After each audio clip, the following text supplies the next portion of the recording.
Wanting to start the next section, please come in and take your seats. We're wanting to get started. We don't want to take any time away from Dr. Miller. I can see we're going to have to cut off snacks a little earlier at lunchtime.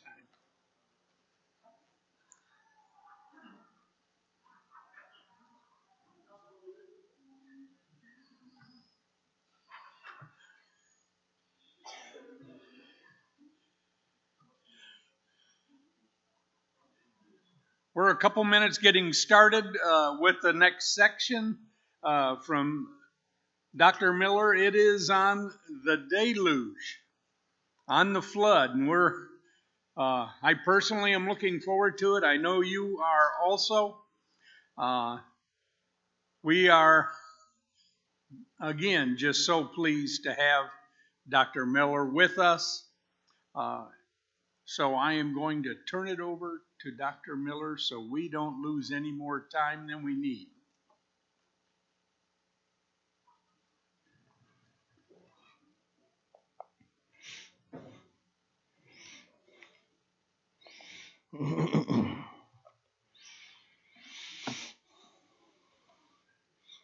Okay, I think that we're already almost out or maybe out of these flooded books, but you can just order those online if you'd like to get one of those through our store. Also have catalogs that you can get for free or even digitally there for free on our website where you can learn more about other products that we have that you might be interested in having for your library. Okay, so in this session, I want to study the second key event in world history that you have to consider and understand some things about when you're trying to build the creation model to properly make sense of and interpret the physical evidence around us. And this is so essential, this event. So let's start where we left off. We ended with Adam and Eve's eviction from the garden, and obviously life on earth is going to be very different for humanity for what it would have been in the garden. And Scripture is almost completely silent about the events over the next 1,600 years. Moses essentially pushes fast forward, and we fly through the centuries up to the flood. The lifespan of the patriarchs from Adam to Noah are given in chapter 5, and those Bible believers who want to promote an old age of the earth as promoted by modern uniformitarian geology sometimes will try to add gaps in between the names here in Genesis 5 to try to accommodate, for example, an old earth. And in response to that, besides the fact that dating methods that are used to promote an old earth are based on uniformitarianism, which is easily shown to be a terrible assumption in geology when we look at the actual evidence. And besides the fact that squeezing time into these genealogies when humans are already on the scene really isn't going to help you with geology and help you with the age of the earth as promoted by modern geology, and we'll discuss that in a bit. But also the way that Moses states these genealogies leaves no room for gaps. Over and over throughout the chapter, he uses this formula. Person X lives A years and has person Y, and then X lives B years, and the total lifespan of X is A plus B. And so with this formula, Moses nails down this chronology tightly and allows no gaps in this pre-flood period. So Genesis 5 is one of the primary biblical evidences that the earth is relatively young, and one of the primary biblical evidence is that forces us to teach that the earth is young. And the fact that it doesn't accommodate modern uniformitarian thinking and evolution. So simple math shows that there's around 1,650 years between creation and the flood. So what were those years like? In the New Testament, by the way, Jude 14 verifies that there aren't gaps by calling Enoch the seventh from Adam. So when you look at the genealogies in Genesis 5, you see that lines up. There aren't gaps in there. Now, we can't know, by the way, the exact number of years between creation and the flood based on those genealogies. Because, for example, we know, does Noah actually live? Let's see here. I have that terminology. Does Adam live exactly 130 years before he has Seth? Does Seth live exactly however many years, as in to the day, whenever he has the next son? You see what I'm saying? Or is it possible that there is, and likely that there's a rounding of a few months there? Right? He doesn't live exactly 130 years to the day. It may be 129 years and 6 months. Right? So there's a little bit of rounding Moses is doing there. So there's room for potentially a few months with each of these patriarchs of rounding. But if we assume that the Hebrew text is correct in its transmission, then we can be confident that the span of time between creation and the flood is 1,656 years, give or take about 5 years. So this is a chart showing the lifespans of each of the 10 patriarchs from Adam to the flood based on the Hebrew text. You got to keep in mind there's also the Samaritan Pentateuch and the Septuagint, which are not regarded as being as accurate. But you have, again, about 1,650 years from creation to the flood. Notice that Adam is actually alive to meet all of the patriarchs except for Noah. Methuselah dies the year of the flood. We don't know if he was in the flood or not, but he at least dies that year. The average lifespan, not counting Enoch, remember, who's taken from God, so he's kind of a special exception. The average lifespan is 912 years. How in the world do we explain that? This is a clue about the nature of the pre-flood world.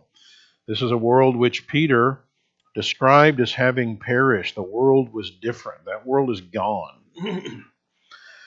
So first, remember that the land itself in this pre-flood period is apparently even configured differently, possibly being alluded to there in Genesis 1:9. So remember, God gathers all the water together, the text says, into one place, possibly implying that the land was gathered separately. And you have no doubt heard of Pangaea, the supercontinent thought to have existed in the past that combined all of today's continents together into one big continent. Alfred Wegener is often mentioned in association with the Pangaea concept, as though he's the one that came up with it, and he was an old Earth type guy. But it was actually a creationist by the name of Antonio Snider Pellegrini who he was one of the first to suggest that the Earth's continents fit together like puzzle pieces, and he sketched this drawing back in 1858, several decades before Wegener was developing continental drift theory. And so the idea, continental drift theory, is the idea that the continents drift around on the mantle. Well, Snider Pellegrini believed that the biblical flood may have been what broke up the supercontinent Pangaea. Continental drift has now been replaced with plate tectonics today, which is the idea that not just the continents, but the entire crust of the earth is broken up into big plates, including the ocean floor, and they move around on the mantle. So the puzzle piece fit of the continents is a powerful evidence of this, but that's not the only evidence. Today, scientists can use, for example, GPS to determine how fast the plates are moving and their heading. And from that movement, geologists are able to extrapolate backwards and reverse their current trajectory to get an idea of the continent's locations in the past. So plate tectonics theory is able to explain why, when that trajectory of the continents is reversed, they converge and fit together like the big puzzle Snider Pellegrini drew. Plate tectonics theory also explains why, when the puzzle is put together, there are matching rock layers and mountain belts that are on different continents that are now separated, but which fit together when the supercontinent's put together. They continue across the pieces. The Appalachian Mountains, for example, out here, become the Caledonian Mountains of Northern Europe whenever you put this big puzzle back together. And you also have matching fossil distributions that go across these puzzle pieces when you put it back together too, and several other things. So notice this has what we call in science great explanatory power. It can explain a lot of evidence. But how would Pangea fit with the Bible when the rate of motion that we see of the continents today in the plates, they move on the order of centimeters per year, as fast as your fingernails grow? Okay, so it would take eons for the continents to be in the location they are today from where they would have started in Pangea. Well, as usual, modern naturalistic theories and dating methods are based on bad assumptions. In this case, uniformitarianism. Every single dating method I've ever heard of that is used to try to promote an old Earth is based on this key idea of uniformitarianism. It's the idea that whatever we see going on today, like in geology, erosion rate, the growth of mountains, the movement of plates, whatever it might be, it's always gone on in the past in the same way we see it happening today. There never was a major cataclysmic event in the past that happened that could have sped anything up. So uniformitarianism assumes that didn't happen. It assumes that only what's going on today has always gone on. And so if we see continents moving as slowly as they do today, they must have always moved that way in the past. Again, the Bible can be known to be inspired, not from a blind faith, but because it has supernatural characteristics, so qualities that humans could not have produced. So it is a true account of history, which means that uniformitarianism is false, because catastrophism is true. All right, catastrophism is the idea that there have been major catastrophes that could have affected the entire Earth in the past, like the flood. And so the geologic effects of global catastrophes has to be considered if they could have played a role, for example, in plate movement. And so we're going to want to dig into, for example, how that plays out. But the objective at this point is to consider the implications of the scientific evidence with regard to what we can learn about the pre-flood world. Right? That's where we're kind of camping out here for a moment. And what we see is that the Earth was different geographically. And in fact, there's evidence that there was a supercontinent before Pangea. So when you piece Pangea back together, we find that the Appalachian Mountains of the eastern U.S., again, they become the Caledonian Mountains of Europe. And when you examine the nature of those rock layers found in those mountains, you find that the mountains have layers in them that were deposited in the flood before they were buckled to form the mountain chain, which means the Appalachians weren't formed until during the flood. And so when we understand that mountains form due to tectonic plates smashing into each other, that suggests that there was a pre-flood continental configuration that converged in the flood to form Pangea during the flood, a supercontinent that we call Rodinia, and also suggested by the fact that mountains form as tectonic plates smash into each other. One of the things that we'll find as we study the flood in a moment is that the bulk of the Earth's mountains were likely formed during the flood, which suggests that the pre-flood Earth was likely a lot flatter geographically, perhaps rolling hills and plains, so there were some higher elevation places. But regardless, we can't know much about what that original Earth looked like beyond a few clues, because the remnants of those continents are very small and sparse, incomplete. God completely destroyed that world in the flood. All right, what about the pre-flood world with regard to biology? The fossil record does not support evolution. I could do an entire session just on that.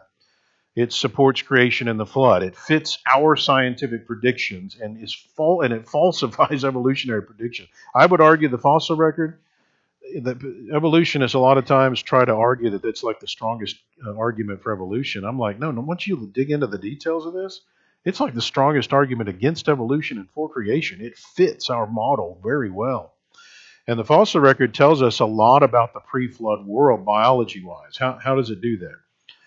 Well, we know in the geologic column in the fossil record where we think the flood begins. Creation geologists, at least here in the U.S., are pretty we agree on this, and it's the Cambrian explosion down here at the bottom where the Cambrian strata are. And we have an idea of where it ends, and there is debate on that, but most of the creation geologists argue that it's at the top of the Cretaceous period there, the Cretaceous layers. So if we study the fossils in those rock layers, then what are they telling us? Well, we're getting a snapshot of what living creatures look like the day that the flood hit. And you can look in those layers and the layers below them to see what pre-flood creatures were like. And what we see is that in many cases, living creatures look kind of different. In some cases, not so much, but there are some creatures that show up there that we don't have around today. So looking at the plants, we find that plants were abundant and grew to be large and lush in the pre-flood world. The trees of petrified forest out in northern Arizona, where I take the youth during this flooded course I teach. These are trees thought to be from the pre-flood world that were torn up and transported and buried rapidly due to the flood and uncovered over time. The immense coal beds found in the flood layers highlights how lush the pre-flood world was, how many plants there were. The rock layers in the flood seem to indicate higher levels of oxygen in the pre-flood world. Recall the enormous fruit still growing in Palestine a few centuries after the flood, when two Israelite men, remember, had to carry a cluster of grapes on a pole between them. It was so big. So that kind of thing was probably not unusual in the pre-flood world. The large reptiles of the pre-flood world, of course, we know about those, the dinosaurs. This is a brachiosaurus they had on the display at the British Natural History Museum. You see me beside him for scale, how big these guys were. This is a plesiosaur they had there in London. So a marine reptile. Again, you see me beside him for scale. Insects were huge as well. We have fossil evidence of dragonflies with wingspans of over 2 feet. The Meganeura could probably pick up your little baby and run off with it. This is creepy. Millipedes were up to 7.5 feet long. Arthropleura. I either would run or I'd jump on him and try to ride him. Probably the former. I think I'd run. All right, today we got 21% oxygen in the atmosphere. There's evidence of much higher levels in the past, as much as 35% in the pre-flood world, which could have helped promote health, life longevity, size. So all of these things we can learn about the pre-flood world by studying the fossil record and geologic column, even though notice the Bible doesn't say anything about these things. We're using science to fill in some gaps. There's things we can learn about humans as well. We know from Genesis 4 they were intelligent from the beginning. They're already building cities, inventing musical instruments, doing farming and working with cattle, and even working with bronze and iron. And this is all before the flood happened. And we can learn about their appearance to some extent, because while the entire human habitat is absent from the flood layers, you might want to ask something about that in the Q&A. Don't forget, by the way, we're planning to do a Q&A today. The entire human habitat is absent from the flood layers. It was apparently completely destroyed. But we can look at what humans look like immediately after the flood, and we get an idea of what Noah and his family could have looked like. And there's a lot of variety in the humankind, as there is in the dog kind and the cat kind, every other general group of creatures. Evolutionists will tend to give new species names to smaller groups that share similarities that are just slightly different from other varieties that we would say actually fit within the same general kind that Moses was referring to. And so it is with, for example, Homo erectus and Homo dibonesi. You might hear some of these terms. So statistical and biological studies by creationists have shown that Homo erectus is just a variety of human in the past that had, for example, a more pronounced brow ridge and a weak chin rather than the more pronounced chin that most of us have today. And so this is what the fossil record reveals humans likely look like at the time of the flood. Now, as mentioned, also humans are able to live longer. Why is that? Well, we don't know, but we can postulate several reasonable factors. Again, you had higher levels of oxygen, but there could have been the lingering effects from the tree of life, less genetic degeneration. So the genome would have been created perfect by God and has since deteriorated significantly. And so there would have been much less disease and sickness to deal with. Radiation, I think, is a big consideration. Not even just solar radiation, which also would be a lot higher after the flood because of everything that goes on. But studies by creation geologists and geophysicists have revealed that the nuclear decay rates of the elements were accelerated by enormous factors during and immediately after the flood, which would result in an immense amount of radiation being released in a short amount of time during the flood. And so how would that have affected the human genome? And what's more, besides plants and animals, we know humans of giant stature walked the earth, referred to in Genesis 6:4, and then continued to for some time after the flood, which we'll look at later. But we know that after the flood, they're able to reach 6 cubits in a span, what scholars think is about 9 feet 9 inches tall in the case of Goliath. But before the flood, they may have been capable of even more height. One final aspect to highlight what we can draw from the text in this period, after creation but before the flood. Based on the genealogies of Genesis 5, we get a rough idea of how long people were apparently living before the flood. And we find out how much time there was from creation to the flood, roughly 1,650 years.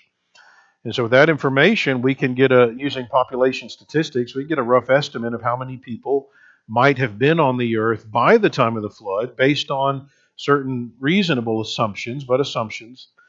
If we assume people on average, not just the patriarchs, but on average everybody's living 900 years, women continued having children for roughly the first half of their lives as they do today, keeping in mind they could have been having children much longer, 800 years, we don't know, instead of just 450. But if we assume just 450, and if they start having children at the conservative age of just 25, and we assume that people live long enough to see all of their grandkids, so they're living 2 generations. So with these conservative assumptions in place, we see that there would have easily been 215 million people on the planet by the time of the flood. And I would say that's the low estimate. We're talking a lot of people, and many commentators have estimates much higher than that. Genesis 4:26, the very last verse of chapter 4, tells us that after Seth had Enosh, men began to call on the name of the Lord. And that's an important phrase found throughout the rest of the Bible. It has it has a general meaning, and it's applied specifically in different ways throughout the Bible. But the general meaning is that people now start pursuing God and wanting to try to obey Him. Okay, so chapter 5 then picks up right after that and gives us the lineage of these people that are calling on the name of the Lord, the lineage of Seth and Enosh, the generations of individuals doing that. But things decline over those 16 centuries. The reason for the flood, given in the text, is that every intent, the ESV says intention, of the thoughts of man's heart was only evil continually. Imagine that. We're not that bad yet. What this means is, today, even bad people will do good things. What this is saying is, good things may have happened, but they weren't intended to happen as good things. I mean, people only intended evil things. This was a bad place to live. Now, how does it get that bad? How did that happen? Well, the cause of that wicked state is given in verses 1 and 2 of chapter 6. The sons of God, this is apparently those good people that have just been listed in this context. That's one of the ways this phrase can be interpreted in the text, in the Bible. They began, these ones that are calling on the name of the Lord, they're following God. Keeping in mind these chapter divisions weren't in the original text, right? They were added later for convenience. So the good people started to notice physical beauty and prioritize that more in their marital decisions. The good people started marrying the daughters of men, the more carnally minded people, the worldly people, and based on their physical beauty rather than their spiritual beauty. And let that be a warning to young people about the qualities you need to be prioritizing in your dating and marital decisions. What that can do is a terrible thing if you don't have the right priorities. Verse 3, notice the phrase, his days shall be 120 years, Genesis 6:3. Some in the past have taken that to mean that God is changing. People aren't going to be able to live 900 years anymore. He's now setting a limit on as to how long people can live. It's going to be 120 years after that. Well, that doesn't work for a few reasons. Number one, commentator Albert Barnes makes a good point that man in this verse is referring to the whole race of man, not just the plurality of individuals making up the human race. And so the 120 years would be referring to the entire race of man that's going to be ending in 120 years. Number two, man keeps living beyond 120 years for centuries after this statement is made. And number three, it would be strange to arbitrarily select 120 as the upper limit of life longevity and deem that to be a punishment for wickedness. That'd be a strange punishment to use. Number four, the point of this whole section is to show how we're moving up to what God does in the flood. That's the punishment. The punishment being referred to, the 120, would seem to have to be related to that.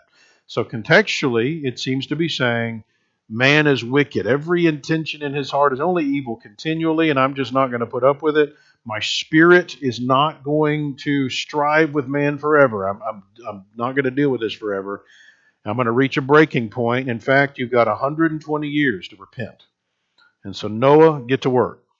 Now, incidentally, when you look then closely at the text, you see that Noah is 500 when he starts having Shem, Ham, and Japheth, and 600 when the flood came. That's not 120. So from that, we gather that the statement by God here in verse 3 is made during the genealogies of Genesis 5 just before that. So God apparently makes the decision to bring about the flood some 20 years before Noah has Shem, Ham, and Japheth. So Shem, Ham, and Japheth aren't even around for the first 20 years of whatever Noah's doing to start preparing for the ark. And incidentally, I have trouble thinking that Noah wouldn't have a lot more children than those three. Because if humans are supposed to be being fruitful and multiply and filling the earth as God commanded them, then Noah's doing that. And already by the time he's 100, he probably has a lot of other kids. And all that makes it out alive is Shem, Ham, and Japheth. And they don't even come around until later. God instructs Noah to build a boat, 300 by 50 by 30 cubits. According to scholars, that translates to a football field and a half long, 75 feet wide, 45 feet tall. This is a pretty big vessel. Raise your hand if you've gotten to see the Ark encounter up in northern Kentucky. All right, several of you. I tell you, the minute you just walk up and see that, it answers so many questions. It's big. This is a big vessel.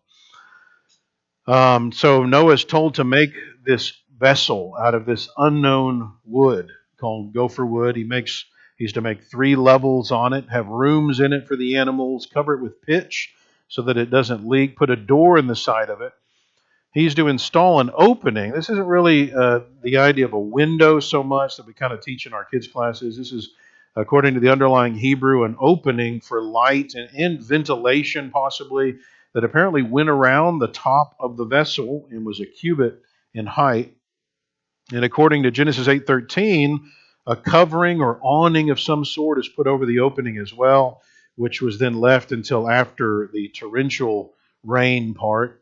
And then Noah opens this structure to see the state of things. God apparently sent the animals that he wanted on the ark to Noah. That's significant. Noah didn't have to go hunt these down. The implications of that, how is Noah to know what are going to be the best representatives of the various kinds that need to be on the ark to preserve their genetics after the flood? Noah's not going to probably know anything about any of that. So God doesn't leave it up to him to have to do this. Those creatures come to Noah. God knows what's going to be packed with the best genome, and those are what he sends to Noah.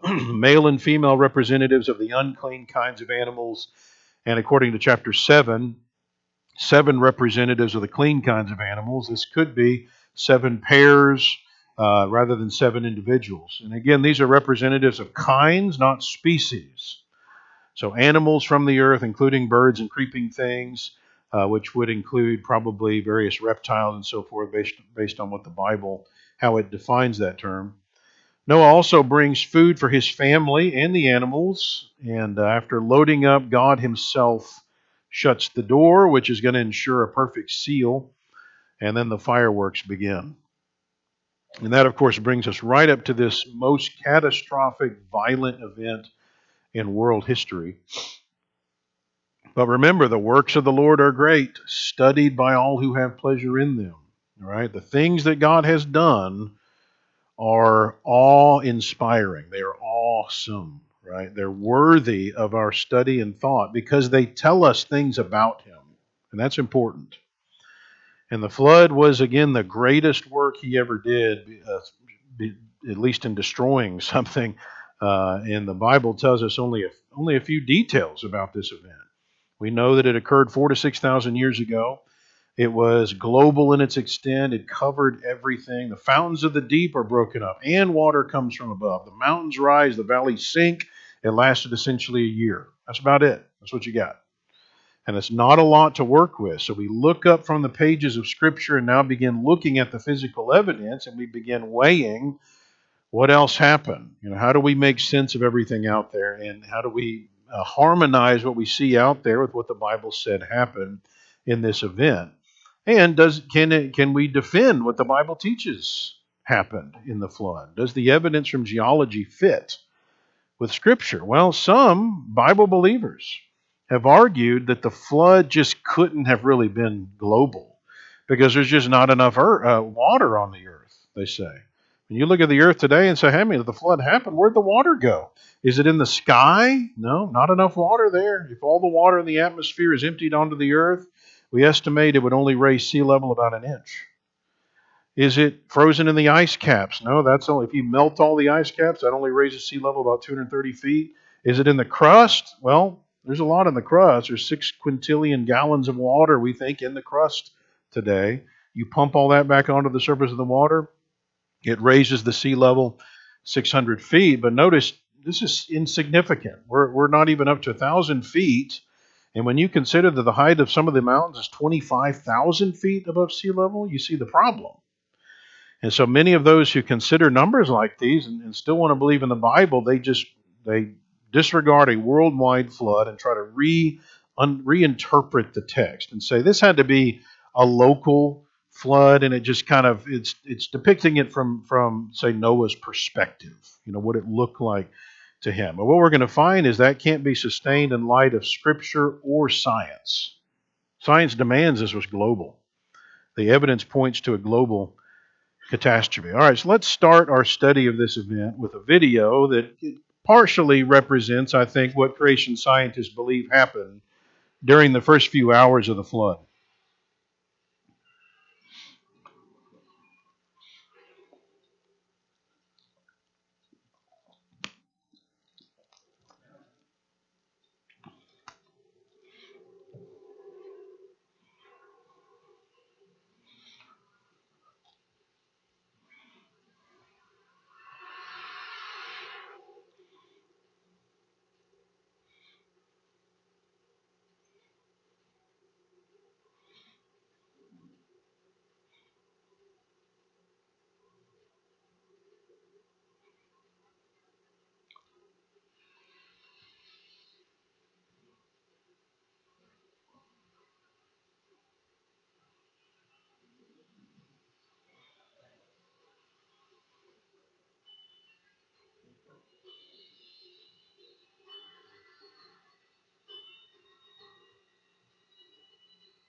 All right, so there's some key components missing from that I think better capture what we think is going on, but that gets a lot more in the concepts that creation scientists are thinking happened than in any other representation I've seen.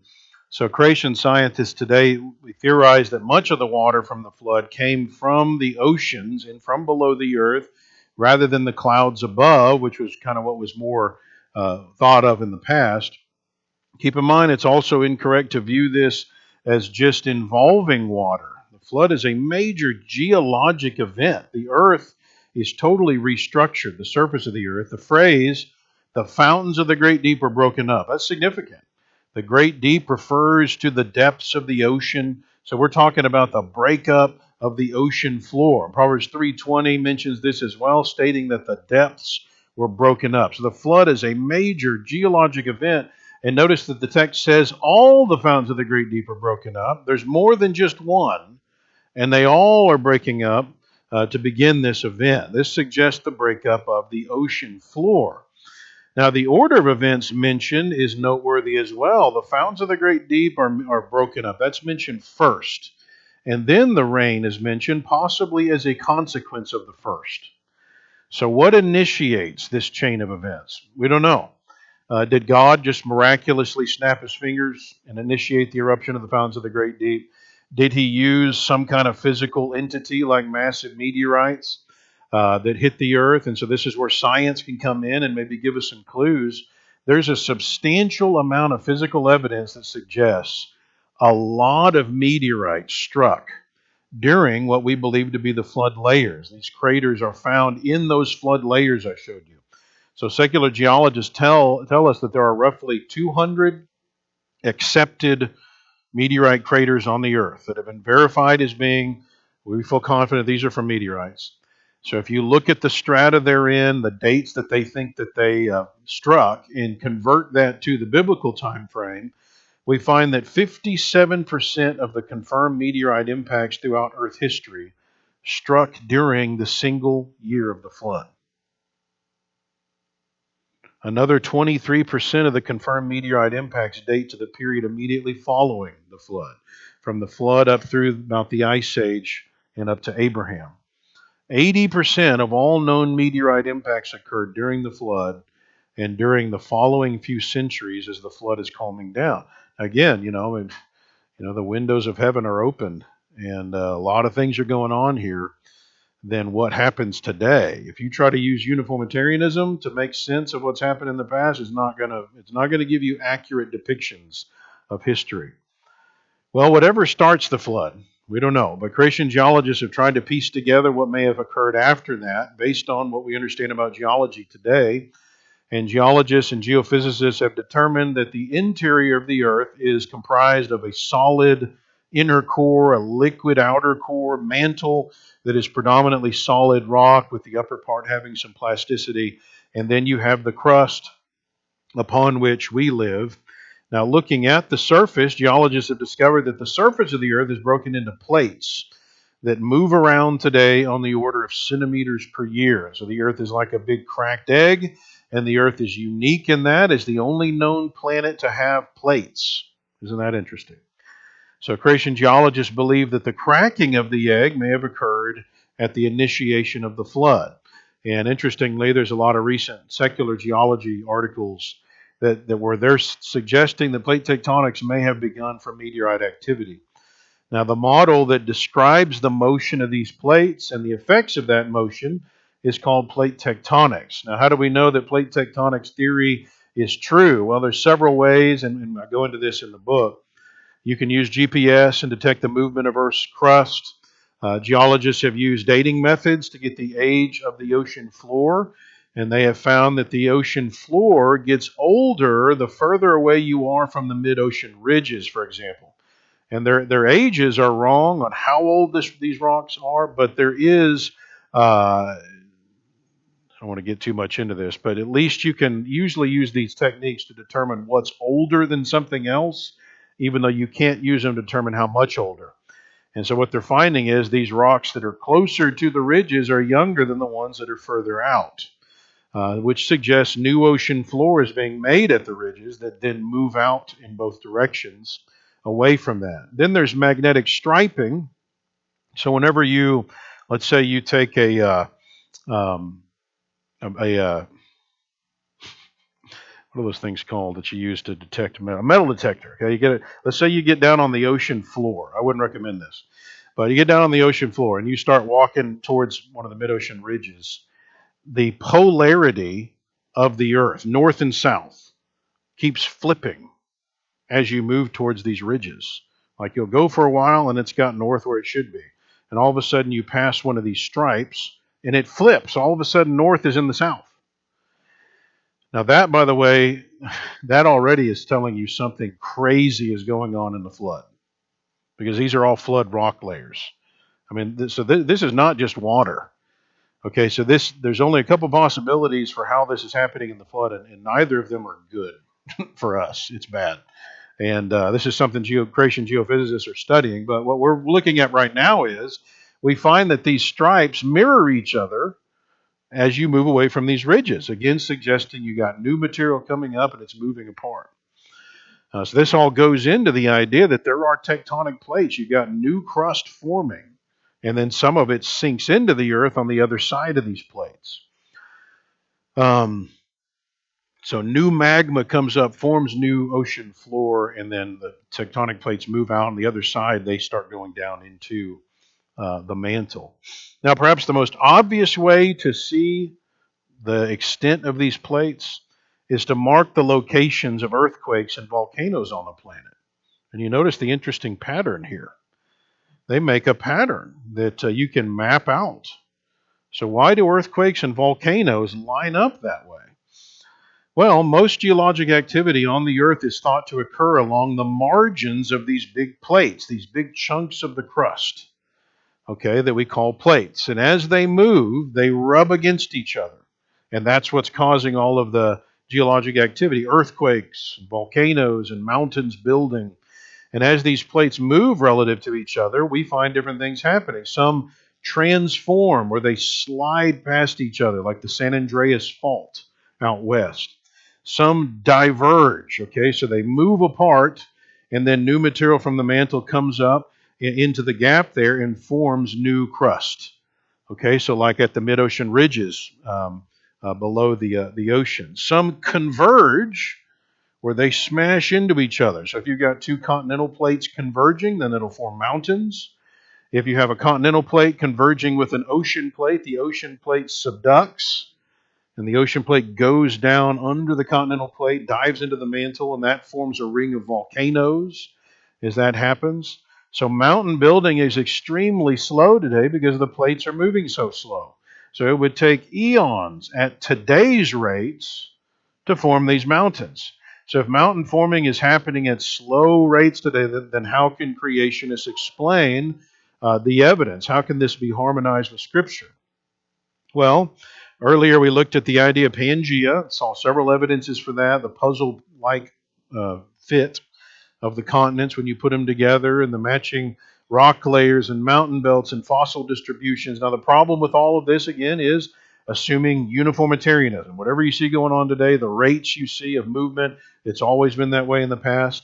So using the actual evidence from modern geology and plate tectonics, but without that hidden assumption of uniformitarianism, which is a bad assumption, creation geologists have developed our own version of tectonic theory called catastrophic plate tectonics. Not just plate tectonics, but the catastrophic form of that instead of a uniformitarian plate tectonics. So there's a young Earth creation geophysicist by the name of John Baumgartner that laid the groundwork for this model back in the 90s when he was developing a supercomputer program while he was at UCLA doing his doctoral research in geophysics and space physics. So he developed this program called Terra that models the dynamics of the Earth's interior.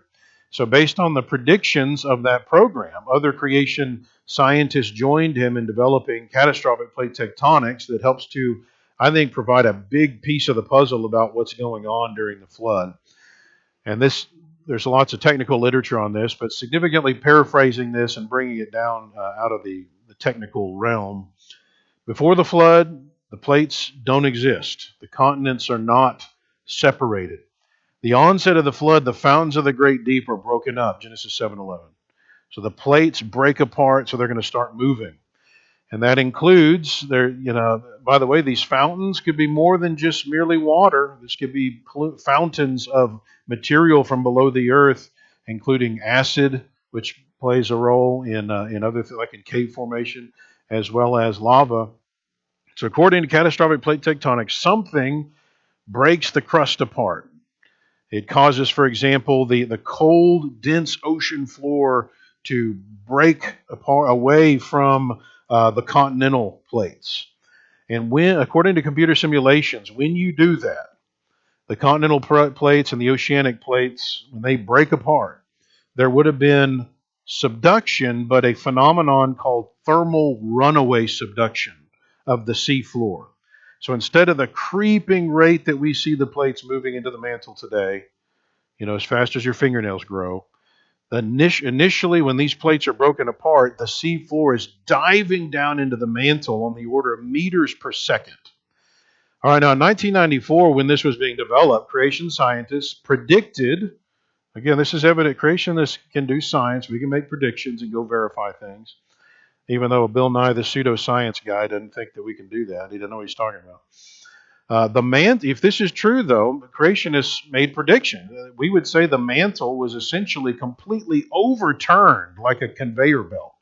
So there should be evidence of colder material still in the mantle, like at the base of the mantle, because this only happened a few thousand years ago. So think about this. If uniformitarianism is true, which is what the old Earth guys think, then the plates have always moved as slowly as they do today. The ocean floor has always just been creeping down into the mantle. So the front edge of the plate melts, and that material gets recycled back into the mantle. But if we're right, it dove down into the mantle, and there wasn't time for this to get all melted and recycled into the mantle. So there should be enormous piles of pre-flood material piled up at the base of the mantle on the core. So we made a specific prediction. There wasn't the technology yet available to verify creationist predictions. It took another 2 or 3 years.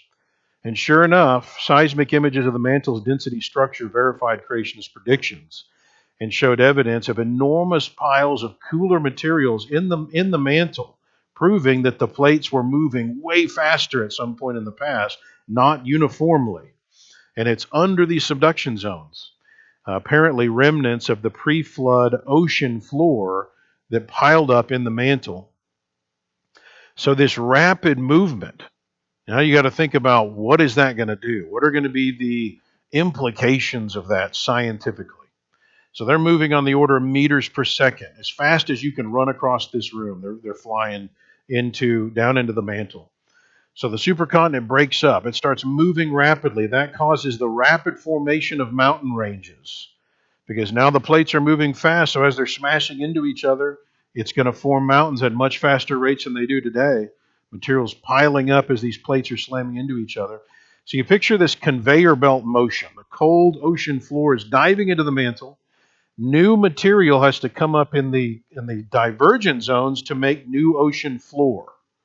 So what happens when that extra hot magma hits the cold ocean water? What happens when you take water and throw it on a campfire? It immediately turns that liquid water into steam. So now you've got that happening along all of the divergent zones on the planet. The fountains of the great deep are opening up. Okay, most of these are in the ocean, okay, the divergent zone. So this would have caused intense rain around the globe as these geysers that stretch for hundreds of miles all over the earth are erupting, pumping water high up into the atmosphere, which then comes back down onto the land as rain. Okay, now you've got new ocean floor being made rapidly. Magma is now forming new ocean floor as it's cooling. And that is now going to push water from the sea onto the land. So the hot material now is replacing the pre-flood cold ocean floor. So it's now going to be a lot hotter. What happens when you heat things? They expand. Water is the one weird exception to that, but everything wants to expand when you heat it. So the entire ocean floor is gradually becoming in an expanded state as it gets replaced. So now the ocean floor is going to be floating higher in the mantle, basically, like a cork. So creation physicists estimate 3,500 feet or more higher than it is today, the ocean floor. And so the sea floor is raised. That pushes water from the sea onto the land, carries with it sea creatures, explaining why there's marine animals not just on the coasts, but out in the middle of continents, far away from the ocean, and even now on what are high mountains. Now, they wouldn't have been high mountains at that point because they're forming also in the middle of the flood. So they get covered up, those areas that are now mountains, with sea creatures that then get lifted up into the sky.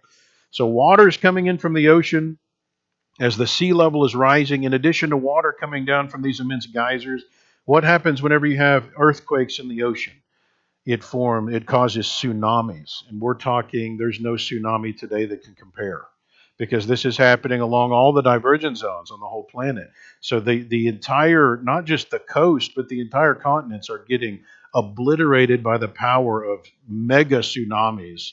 And this is part of the study that's going on right now in creation science, is what is caused by the tsunamis that are obliterating the continents as this is going on.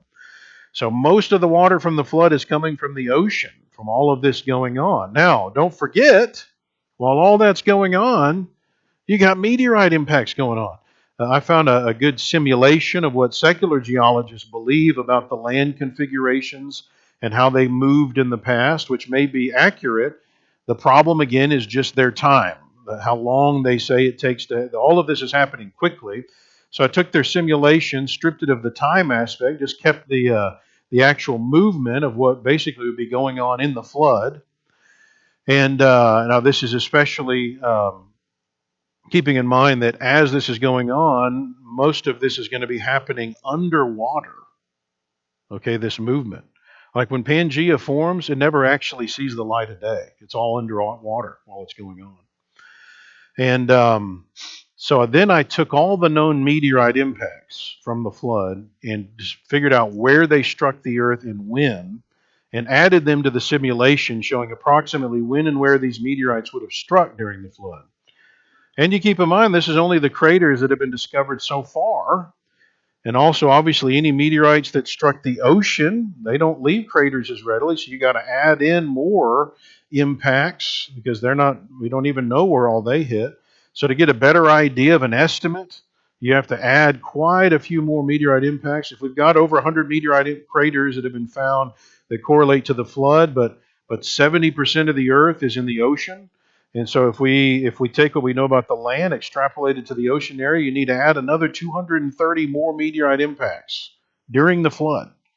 So that's over 330 meteorite impacts during the year of the flood. That sounds like that's kind of significant, right?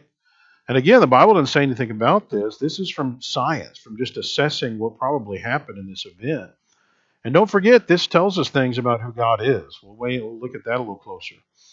Psalm 104, you covered the earth with the deep as with a garment. The waters stood above the mountains. At your rebuke they fled. At the sound of your thunder they took to flight. The mountains rose. The valleys sank down to the place that you appointed for them. You set a boundary that they may not pass, so that they might not again cover the earth. Now, in light of verse 9, it seems clear that this is it's got to be referring to the flood, not just creation week. Otherwise, this passage was violated during the flood because the water does cross this barrier if it's talking about creation week. So if we understand that this is talking about the flood, then it fits perfectly with catastrophic plate tectonics, because we would say during the flood, that's when the plates are smashing into each other, forming these mountain ranges at convergence and subduction zones. So now, due to the formation of the mountains in the flood, it's impossible for there to be enough water to completely submerge the earth. Just like this passage says, a boundary has been set so that water cannot again cover the earth unless you somehow erode all the mountains down. That's the only way you could do this. So God says it's not going to be able to happen again. You can't have a global flood like that again because the earth's surface has been totally reconfigured. So according to the text, the rain itself continues for 40 uninterrupted days and nights. That's just the heavy part of this activity. But that's not the extent of what goes on. The waters apparently continue to rise for some time after that. Now, this would apparently be due to the ocean floor continuing to be overhauled. So the ocean floor, as it's getting overhauled, it's now rising. The ocean floor as it's moving away from those divergence zones, the mid-ocean ridges. And so eventually the rising waters level out, probably when the ocean floor gets totally overhauled, and then starts decreasing on the 150th day. So this is 5 months from the beginning of the flood. Imagine that. This flood is continuing to destroy the earth for 5 months. Notice that during this event, typical earth processes, seasons, day, night, and so forth, are totally disrupted. And after the flood, God promises in Genesis 8:22, He's not going to allow that to happen again. And the disruption of seasons and so forth, this fits with the catastrophic plate tectonics effects. the cloud cover from more water, and aerosols from all the volcanic activity going on, from meteorite impacts causing atmospheric debris and so forth. That would have stopped day and night, blocked out sunlight, and with it summer and much of the heat we receive. So obviously seed time, harvest, these are stopped while the earth is covered with water as well. So let's return to this challenge we asked at the beginning. How could the flood be global? There's just not enough water to cover the earth, prevailing above the mountains over 20 feet. So with this model I've laid out, maybe you can think through the answer to that question. This highlights the importance of having these theories and a good scientific model. So let's look at the science side first. Remember that catastrophic plate tectonics would say the water came primarily from the ocean, both in the form of these geysers, the rain from these geysers, and in the form of the sea level being raised and therefore pushing water onto the continents. And when you keep in mind Psalm 104, where the taller mountains are forming as this is going on during the flood, due to convergence and subduction going on, we realize that the pre-flood world would have been much flatter. All right, that's an important implication here. So notice it wouldn't have been nearly as hard to cover the land with water at that point because the tall mountains aren't around yet. They're not formed till the flood, and specifically deep into the flood is whenever they finally get to a point where their height becomes so high that you wouldn't be able to cover it anymore with the flood. And so by that point, the recession is starting. So you got to picture a much flatter earth with a lower elevation, covering the highest points on the earth of the pre-flood world by day 40 is not going to require anywhere near the amount of water that it would require today. So where did the water then go after the flood?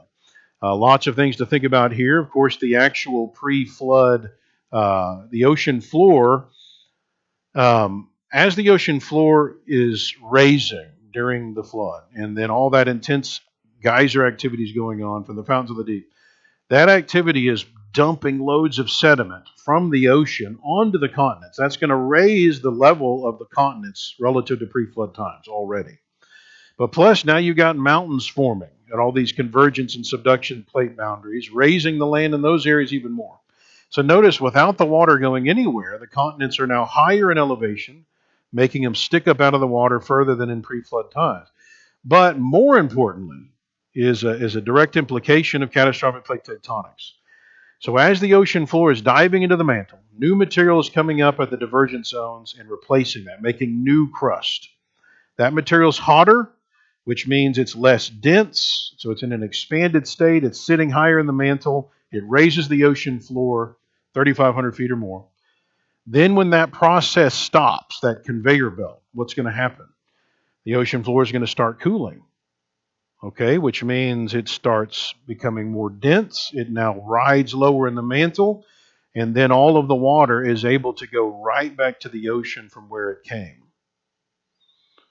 All right, so bottom line, there is no problem from science in explaining where the water came from and even where it went. It actually fits well. Now, other evidence is that this has to be global. The Cambrian explosion, okay, this is, I told you that the fossil record, it demands creation is true. The Cambrian explosion is one of these examples. When you look at the fossil record, where basically, at all intents and purposes, where the fossil record starts in the geologic column, starts way down there at the Cambrian explosion I showed you earlier. And right there at that point, there is not just like a single-celled organism that shows up. There is an explosion of fully formed creatures. And it's not even just in one place. It's across the entire planet. It's global. And they don't have any evolutionary history. They just, ta-da, here we are. And the evolutionists have no explanation for it. They don't know how that happened. They just blindly believe there's an evolutionary explanation, but they don't know what it is. Just come out and admit it. I don't know what it is, but ta-da, here they are, fully formed creatures. What does that suggest? Well, this is exactly where we would say the flood begins. The flood starts obliterating the entire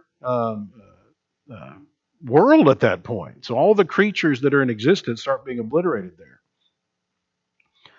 So having an explosion of life across the entire planet, that suggests a worldwide catastrophic event. That is expected by the actual evidence. This isn't a blind faith. Another evidence, long-distance travel of sediment. When you look at the material found in rock layers, like at the Grand Canyon, right? So I show this to the kids when they come with me out to Arizona. In many cases, it's like, where did that sediment that's in those rock layers come from? And they try to trace down where the sources would be on the planet. In many cases, the source of the material found, like at Grand Canyon, has to be hundreds to thousands of miles away before it was finally deposited. Okay, now you just look at what's going on today. Okay, use uniformitarian thinking. Okay, wind and water, it's eroding rock today, and it'll carry materials short distances, a few miles, but hundreds or thousands of miles? And then the final deposit, like at Grand Canyon, can be hundreds of feet thick, okay, taller than this ceiling, and it moved that far? Now this demands there's some kind of catastrophe affecting the entire continent at least. It obliterates the continent and carries material thousands of miles and dumps them in huge beds this far away. Another evidence, mega seismites. And this is some of the work that I did in Wyoming.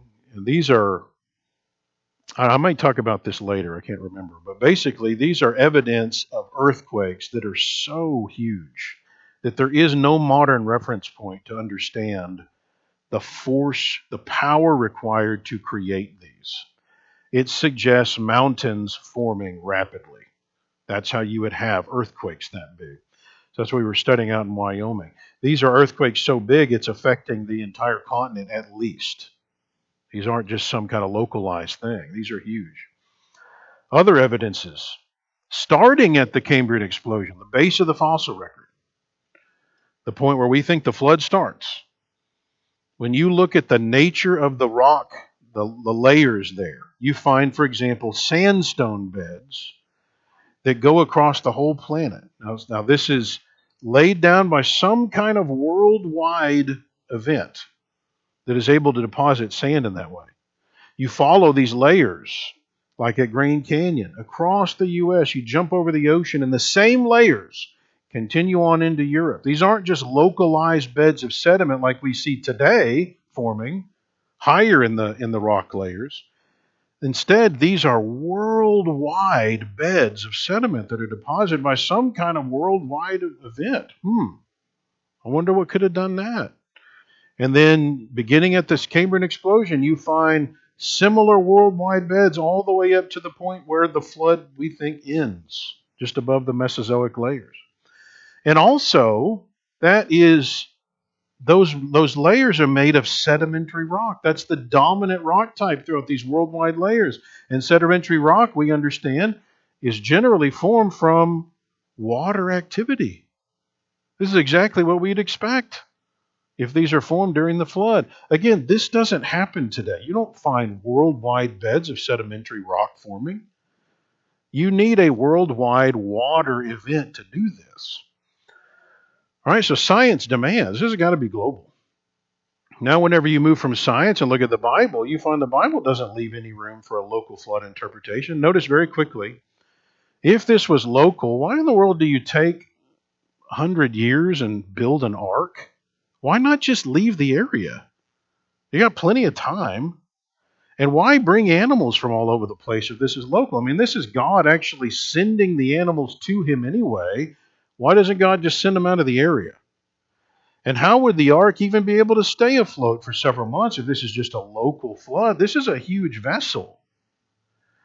How could the biblical terminology, which describes the water as covering all the high mountains that are under the whole heaven, how could that be describing a local flood? How could water even get high enough locally to cover a mountain if the flood is not greater in its extent? How could the biblically stated purpose of wiping man from the face of the earth be accomplished with a local flood without anybody surviving? If the flood is local, then isn't it true that God lied? Because he promised never to again destroy the earth with a flood like the one he sent. Okay, if this was a local flood, then God lied because there's local floods all the time. But if this is what we understand it to be, he's not going to do that again. In fact, he's made it where that can't happen. The circumstances were too singular. They were too could only happen once. Also, notice that Peter used the universal destruction of the earth and the flood to describe what Judgment Day is going to be like. So if the flood isn't universal, then what? Is Judgment Day not going to be universal too? Why would the seasons have been affected if this is just a local flood? Seed time, harvest, winter, summer, day, and night are stopped during the flood. That doesn't sound like something you can explain locally. Why does the dove find no resting place for the sole of her foot when sent out? When we know that doves can travel extreme distances, how come the dove can't find a place for her feet? So either the Bible is right and there is a global flood, and there's no reason to question that from science, or you just can't trust the Bible because it doesn't know what it's talking about. Well, that's silliness. The Bible can be counted on. There was a global flood. That happened.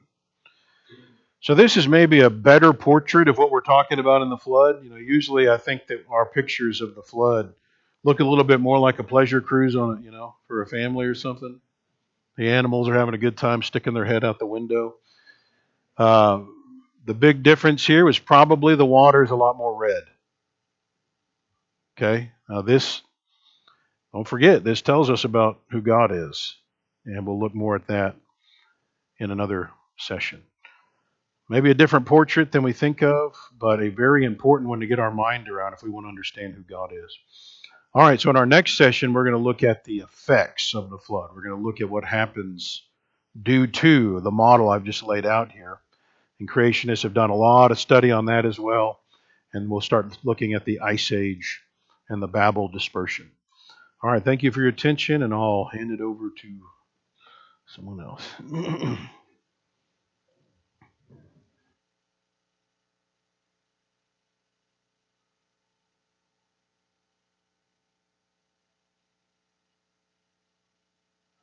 Now, going to lunch. There'll be lunch provided if you had signed up for it back in the fellowship room. Our next session starts at 1:15 this afternoon. So we want to make sure that we are expeditious in getting in, having our lunch, and being able to be in here and ready to go, because we don't want to take any time away from Dr. Miller. And at this time, Daryl will come up and word of prayer for us and give thanks for the food. Let us pray together. O Lord our God, how excellent is thy name in all of the earth. Father God, we're so truly thankful for what our eyes have seen, what our ears have heard. We're thankful for Dr. Miller, who is an expert in his field. And as he continued to teach us these truths, Father, help us to utilize these. Help us to incorporate them, and help us to be ready to give a defense of any man that asks a reason of the hope that is within us. Father, as we're about to have lunch, we ask that you be with the hands that have prepared this food and help us to take this food for the nourishment of our bodies. This is our prayer in the name of our Lord and Savior, Jesus Christ. Amen.